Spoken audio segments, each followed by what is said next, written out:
கரூர் கூட்ட நெரிசலால் ஏற்பட்ட பலி தொடர்பாக விசாரிக்க ஓய்வு பெற்ற நீதிபதி அருணா ஜெகதீஷன் தலைமையில் ஒரு நபர் ஆணையமானது அமைக்கப்பட்டிருக்கிறது. இது குறித்தான விவரங்களுடன் செய்தியாளர் மாணிக்கம் இணைப்பில் இருக்கிறார். வணக்கம் மாணிக்கம், விவரங்கள். பாஜக தலைவர் விஜயனுடைய கரூர் பிரச்சாரத்தில் கூட்ட நெரிசல் சிக்கி உயிரிழந்தவர்களுடைய அந்த விவகாரம் தொடர்பாக விசாரணை மேற்கொள்ள தமிழ்நாடு அரசின் சார்பில் ஒரு நபர் விசாரணை ஆணையம் அமைக்கப்பட்டிருக்கிறது. ஓய்வு பெற்ற நீதியரசர் திருமதி அருணா ஜெகதீஷன் தலைமையில் அமைக்கப்பட்டிருக்கூடிய இந்த ஒரு நபர் விசாரணை ஆணையம் தொடர்ந்து விரைவாக செயல்பட்டு அரசுக்கு அறிக்கை அளிக்கும் என்று தமிழ்நாடு அரசு சார்பாக சொல்லப்பட்டிருக்கூடிய சூழல்ல அந்த பணிகளை தற்பொழுது ஓய்வு பெற்ற நீதிபதி அருணா ஜெகதீஷன் தொடங்கியிருக்கிறார்.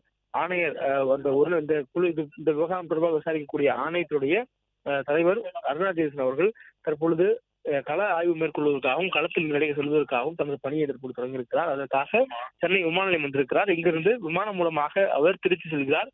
பின்னர் திருச்சியிலிருந்து அவர் சாலை மார்க்கமாக கரூர் செல்ல இருப்பதாக தகவல் சொல்லப்பட்டிருக்கிறது.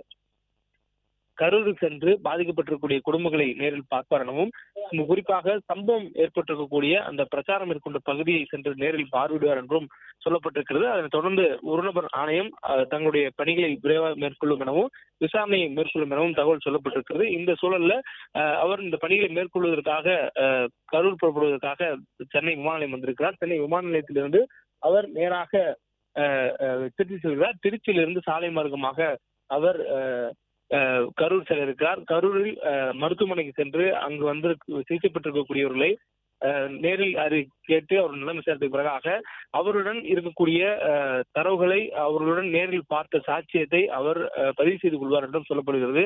அதே போன்று தீவிர சிகிச்சை பெறக்கூடியவருடைய கருத்துக்களையும் கேட்பதற்கான வாய்ப்புகள் இருக்கும் பட்சத்தில் அவரிடமும் அந்த கருத்துக்களை கேட்பார் என்றும் சொல்லப்படுகிறது. மேலும் அவருடைய அந்த ஆணையத்தினுடைய சார்பாக விசாரணை என்பது இன்றைய தினமே தொடங்கி செயல்பட்டு வருவதாகவும் தகவல் சொல்லப்பட்டிருக்கிறது. அதன் தொடர்ச்சியாகத்தான் அவர் நேராக களத்திற்கு செல்வதற்காக இன்றைய தினம் வந்திருக்கிறார் என்ற தகவல் தற்போது சொல்லப்பட்டிருக்கு. நாம் பார்க்கக்கூடிய காட்சி சென்னை விமான நிலையத்திலிருந்து அவர் திருச்சி விமான நிலையம் செல்வதற்காக வந்திருக்கக்கூடிய அந்த காட்சி. தொடர்ந்த விசாரணை அறிக்கை என்பது தமிழ்நாடு அரசுக்கு விரைவாக வழங்கப்படும் என்று சொல்லப்பட்டிருக்கூடிய நிலையில 3 to 6 மாத காலத்திற்குள்ளாகவே இந்த ஆணையம் தனது அறிக்கையை அளிக்கும் என்று ஒரு எதிர்பார்ப்பும் இருக்கிறது.